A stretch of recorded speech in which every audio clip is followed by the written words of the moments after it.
Happy morning friends. Red and black evergreen combination இல்லையா? அப்பா இன்னைக்கு காலையில வரும்போது வானகர்ல இருந்து நிறைய மீன் வாங்கிட்டு வந்துட்டாரு. காலையிலேயே மீன் செய்யற வேலையில இறங்கிட்டதுனால லஞ்ச் பாக்ஸ் எல்லாம் பேக் பண்ணி சர்வீல வந்து அவசர அவசரமா ஸ்கூலுக்கு அனுப்பி வச்சோம். லஞ்ச் பாக்ஸ் பேக் பண்றதை உங்களுக்கு ஷூட் பண்ணி எடுக்க முடியல. இந்த பெரிய ஃப்ரிட்ஜ் இருக்கிறது ரொம்பவே யூஸ்ஃபுல்லா இருக்குது. ஏன் அப்படின்னு பாத்தீங்கன்னா இங்க பக்கத்துலயே எல்லாமே ஃப்ரெஷ்ஷா எங்களுக்கு கிடைக்காது.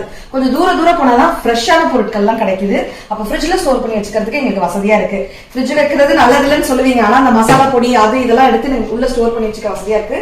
முக்கியமா எங்க அப்பா இந்த மாதிரி அந்த வானகரத்துல இருந்து வாங்கிட்டு வரும்போது நிறைய ஃபிஷ் எல்லாம் வாங்கிட்டு வந்துருவாரு. ஏன்னா அது கம்மியா கிடைக்கும், ஃப்ரெஷ்ஷா கிடைக்கும். சோ வாவல் மீன் வறுவலுக்கு இந்த மாதிரி மசாலா எல்லாம் போட்டு காலையிலேயே கிளீன் பண்ணி மசாலா போட்டு ஃப்ரிட்ஜுக்குள்ள சூப்பரா நான் 2-3 பாக்ஸா பிரிச்சு வச்சுட்டேன். மதியானம் லஞ்சுக்கு மீன் வறுத்துக்கலாம். நான் இன்னைக்கு சாரி வந்து பாத்தீங்கன்னா ஒரு கம்ஃபர்டபுளான ஒரு பிளாக் சாரி, பிளாக்ல கோல்டன் கலர்ல பார்டர் இருக்கிற மாதிரி ஒரு சாரி போட்டுருக்கு. இது ஆன்லைன்ல தான் வாங்கினேன். இதுக்கு சிக்கன் கறியில ஒரு பிளவுஸ் வந்து இந்த மாதிரி பிளவுஸ் வந்து போட்டிருக்கேன். அண்ட் பிளாக் கலர் பேங்கிள்ஸ் போட்டிருக்கேன். ஒரு ஸ்லெட் அண்ட் ஒரு வாட்ச் வந்து போட்டிருக்கேன். அவ்வளவுதான். நல்லா இருக்கு அப்படின்னு சொல்லுங்க. இந்த சாரி வேணும்ன்றவங்களுக்கு நான் கண்டிப்பா டேக் பண்றேன், கண்டிப்பா செக் பண்ணுங்க.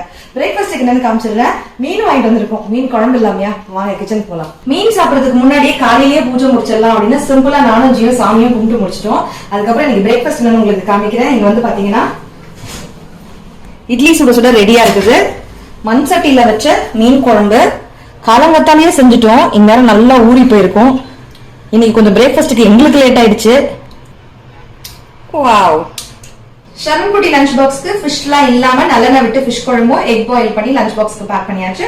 ஸ்நாக்ஸ்க்கு சுண்டலும் ஈவினிங் பஸ் ஸ்நாக்ஸ்க்கு குக்கீஸ் வந்து வச்சு கொடுத்தாச்சு. இப்படிதான் நான் சிம்பிளா லஞ்ச் பாக்ஸ்க்கு பேக் பண்ணேன். நாளையில இருந்து ரெகுலரா டப்பாவோட லஞ்ச் பாக்ஸ் பேக் பண்ற ஷார்ட்ஸ் வந்து உங்களுக்கு கொடுக்குறேன். இந்த சாரி எனக்கு உங்களுக்கு பிடிச்சிருக்கான்னு சொல்லுங்க. மீன் குழம்போட எங்களுக்கு வந்து சுட சுட இட்லி சாப்பிடுறது ரொம்ப பிடிக்கும். அண்ட் பழைய சாதத்தோட மீன் குழம்பு ரொம்ப பிடிக்கும்.